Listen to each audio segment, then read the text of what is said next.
Warahmatullahi wabarakatuh. Bismillahirrahmanirrahim. Alhamdulillahi rabbil alamin. Wassalatu wassalamu ala asyrafil mursalin Sayyidina Muhammad wa ala alihi wa sahbihi ajma'in, amma ba'du. Mitra Persada FM yang dirahmati Allah, kita bersyukur alhamdulillahirabbil alamin. Allah memberi nikmat yang banyak serta sangat membuat kita nikmat dalam hidup ini, berupa nikmat kesehatan dan nikmat ditetapkan sebagai orang beriman. Alhamdulillah. Sehingga apa yang diberikan pada kita seperti harta, kekuasaan, jabatan, dan posisi kita di masyarakat itu bernilai ibadah. Ya, syaratnya ikhlas. Karena kalau diberi harta kan dialokasikan ke dalam kebaikan-kebaikan.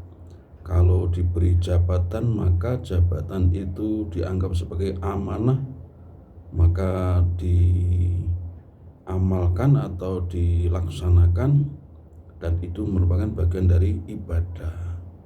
Mobil, rumah, anak yang diberikan pada kita juga amanah, dan apabila kita menunaikan kewajiban-kewajiban kita, memenuhi hak-hak mereka, terutama anak ini, maka itu juga bagian dari ibadah. Maka alhamdulillahirabbil alamin.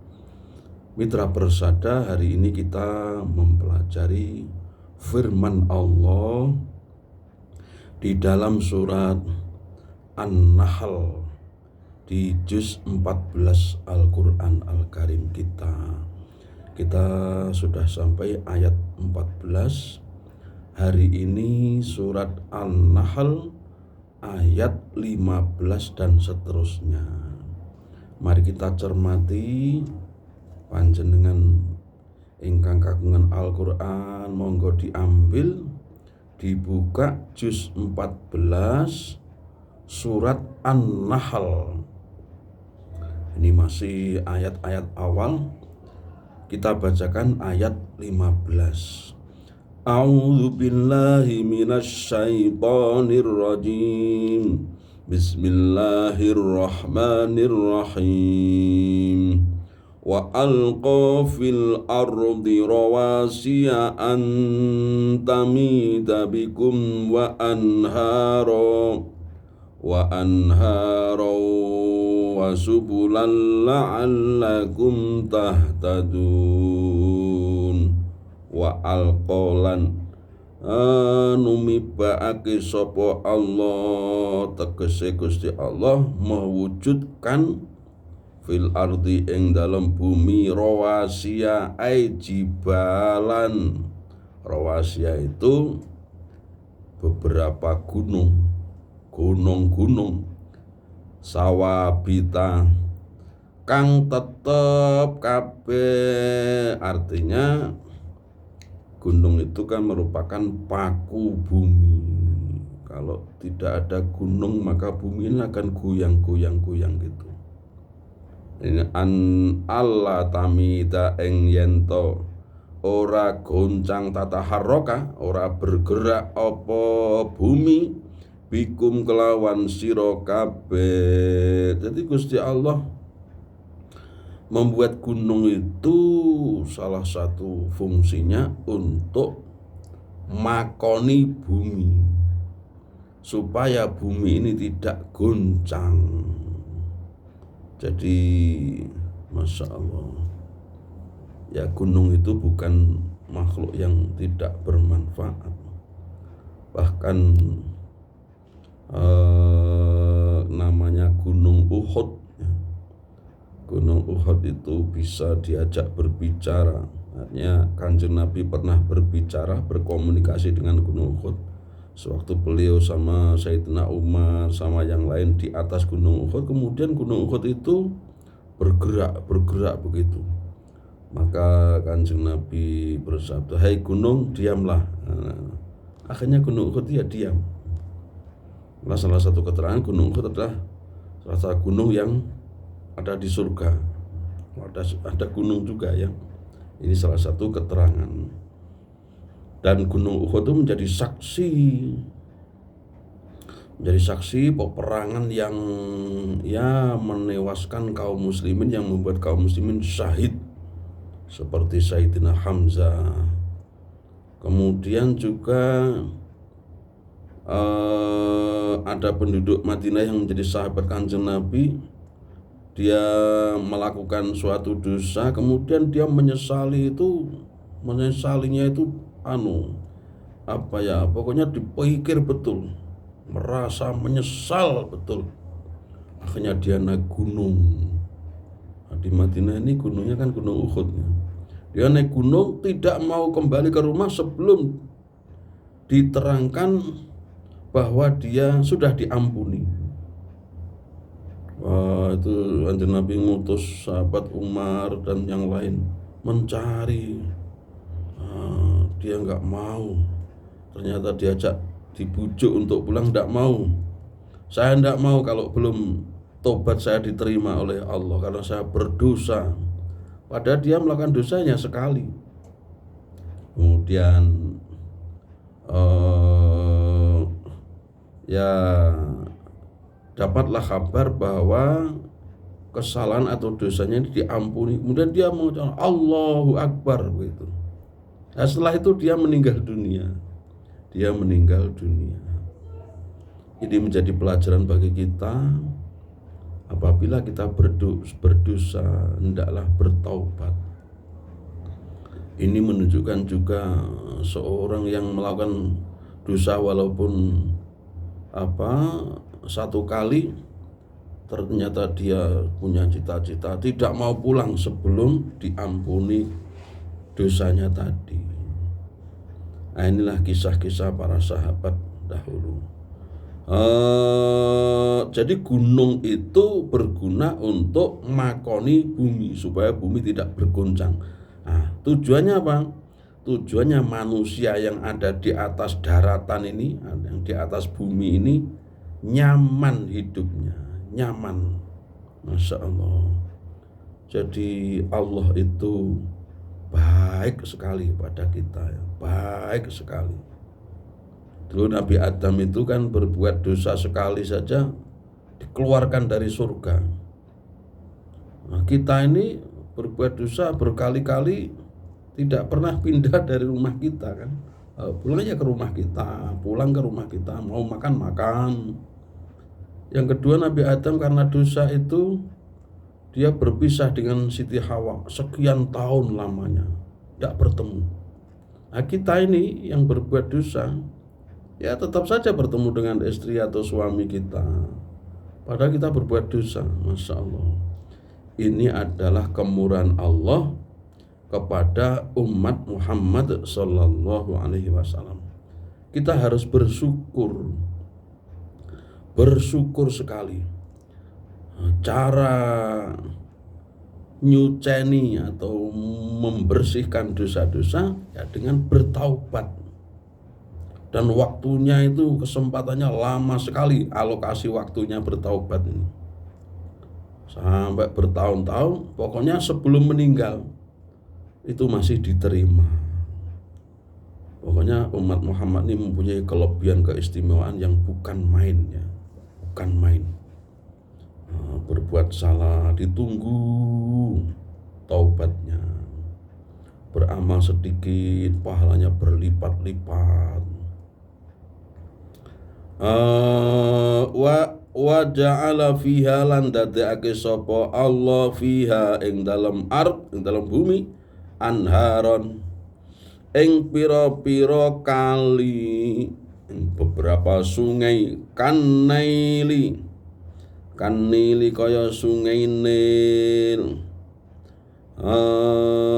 Ya Imam Jalaluddin Ini pengarang tafsir Jalalain ini memang orang Mesir yang kanili, seperti sungai Nil. Karena sungai Nil itu panjang sekali dan bermanfaat bagi manusia. Ya, dulu saya masih muda pernah ke sana ya.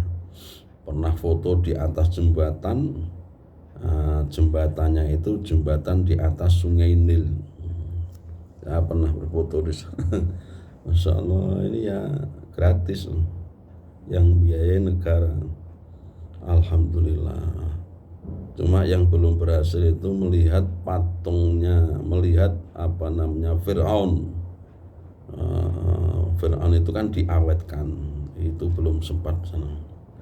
Kemudian kita ke pasar-pasar ya, Pasar Husein, di sana itu ya ada kaset-kaset gitu. Kalau dulu kan kasetnya kaset pita. Ke sana itu kalau cari buku begitu mudah sekali, bebas itu. Kalau di Iran dulu itu kan dijaga terus, jadi selama 11 hari itu tidak boleh keluar dari hotel. Boleh keluar kalau bareng-bareng dan dijaga. Kalau belanja di satu mall gitu aja, tidak ada yang lain. Kalau di Mesir tiap hari jalan-jalan itu bisa. Wasubulan lan piro-piro dalan, turukon piro-piro dalan. Jadi nikmat Allah berupa gunung, berupa sungai, dan berupa jalan. La'allakum supaya utawi sira kabeh iku tahtaduna oleh pituduh sapa sira kabeh ila maqasidikum maring maksud sira kabeh. Karena ada gunung manusia bisa mendapat manfaat ya, bumi tidak goncang. Kalau ada lahar itu kan menyuburkan tanah, pasirnya itu dijual tidak habis-habis. Kemudian gunung itu kan hutan-hutan begitu. Wah, itu kalau biasanya orang-orang di tepi gunung memelihara kambing atau sapi. Nah, itu makanannya gratis karena banyak sekali rumput di situ. Dan banyak lagi ya manfaatnya. Jadi kalau ada lahar itu kan teknologi manusia sudah bisa mengetahui ini kapannya, kemudian ini radiusnya berapa kilometer, cara menghindarinya begini. Nah, nanti kalau sudah selesai lahar ya sudah. Jadi ada waktu-waktunya tertentu gitu. Ini bisa dideteksi oleh manusia, sehingga manusia ini menghargai alam. Memang itu fenomena alam ya, kejadian alam ya pasti terjadi. Hanya saja manusia bisa menghindarinya beberapa waktu. Kemudian nanti kembali aktivitas sebagaimana biasa. Ya memang begitu. Karena gunung berapi ya memang memuntahkan lahar. Yang kedua itu diberi sungai-sungai. Sungai itu kan banyak ikannya. Itu dicari banyak orang. Setiap hari ikan itu tidak pernah habis. Dari mana itu ikan itu? Padahal ikan itu dari kecil sampai besar kan butuh waktu yang lama. Tapi mencari hari ini dapat, besok mencari dapat lagi, besok lusa dapat lagi. Gak habis itu. Masya Allah. Jadi kenikmatan dari Allah untuk mengaliri sawah, irigasi. Yang ketiga, Allah lah yang membuat jalan-jalan. Ya, hakikatnya Allah. Agar kalian mencapai tujuan-tujuan kalian. Jalan-jalan, kita ke Malang ada jalannya, ke Kediri ada jalannya,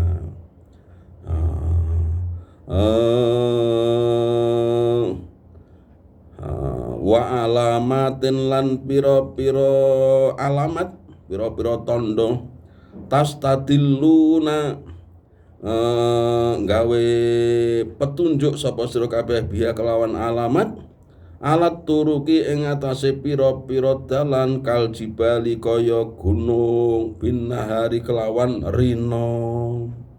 Jadi alamatnya melewati gunung itu bisa dilihat, bisa ketahuan ketika siang hari.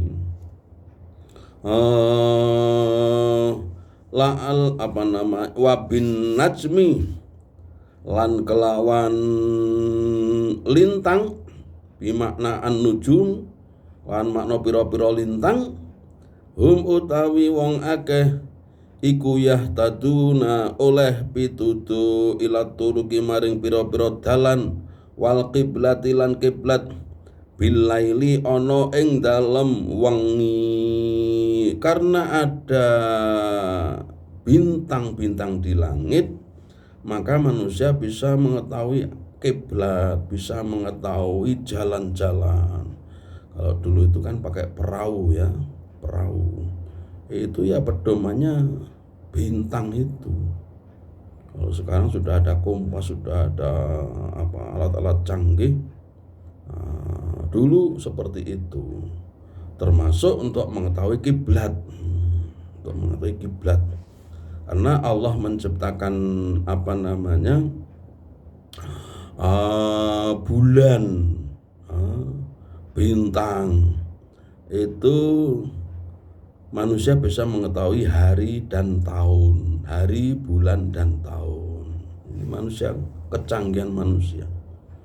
Afaman ana ta mongko utawi zat ya khluqu kang netahake sapa man wa huwa utawi man iku Allah Gusti Allah iku kaman kaya wong la yakhluqu kang ora netahake sapa man wa huwa utawi man la yakhluqu iku al asnamu pira-pira brahala.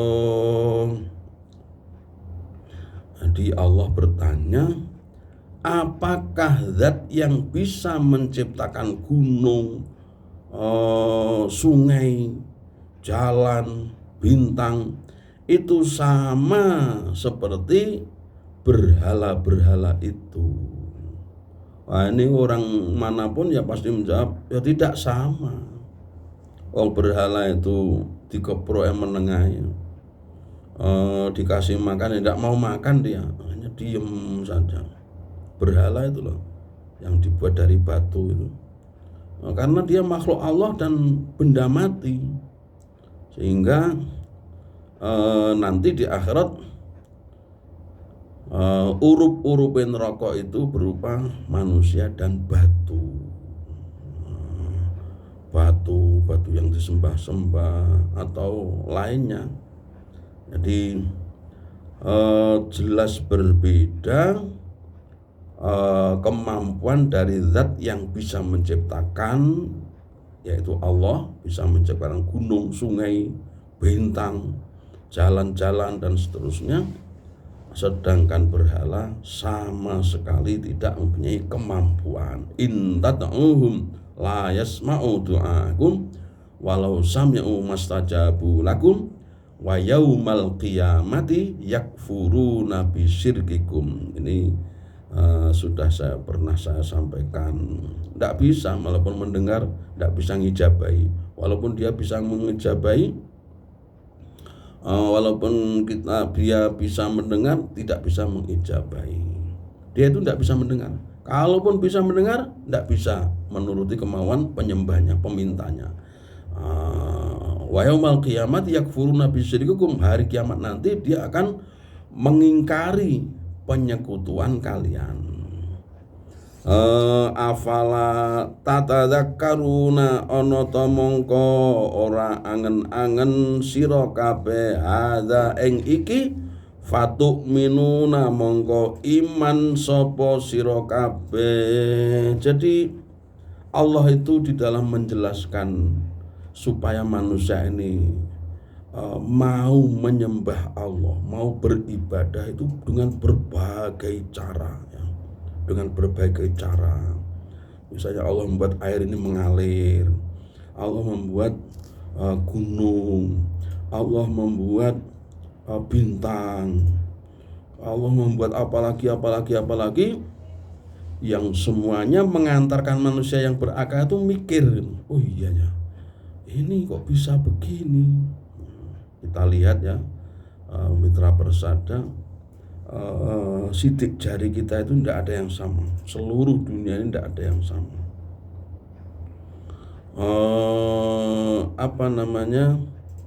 Yang namanya jodoh ya tidak akan bisa lari. Namanya sudah jodoh, walaupun orang melihat kok pantas sudah dijodoh nih kuwi, apa pas itu, tapi Allah yang sing ngepas nih ya tetap pas saja. Akhirnya berketurunan dan saling membantu itu, supaya manusia ini memikirkan sehingga dia mau beribadah menyembah kepada Allah. Memang Allah sangat tepat untuk disembah karena Allah mempunyai kemampuan yang tidak bisa dimampui oleh manusia manapun. Ada orang miskin, ya seakan-akan dia tidak mungkin melaksanakan umroh karena umroh itu perjalanannya sekitar 9.000 kilometer, kemudian biayanya mahal. Dia ternyata Allah mengangkatnya, ada orang lain yang mengumrohkan. Ini kan kemampuan Allah. Manusia mikir tidak sampai segitu. Gimana itu yang kalau Allah itu ya pasti bisa.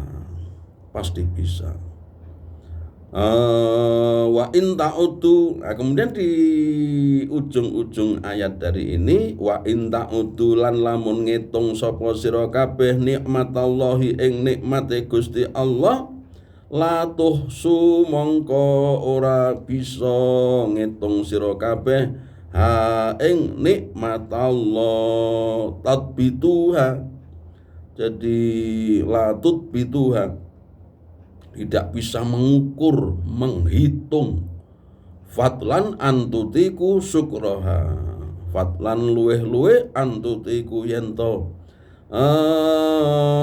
mampu sapa sira kabeh syukroha ing syukure nikmat. Ini Imam Al-Jalalain pengarang kitab ini mengatakan, ya manusia jangankan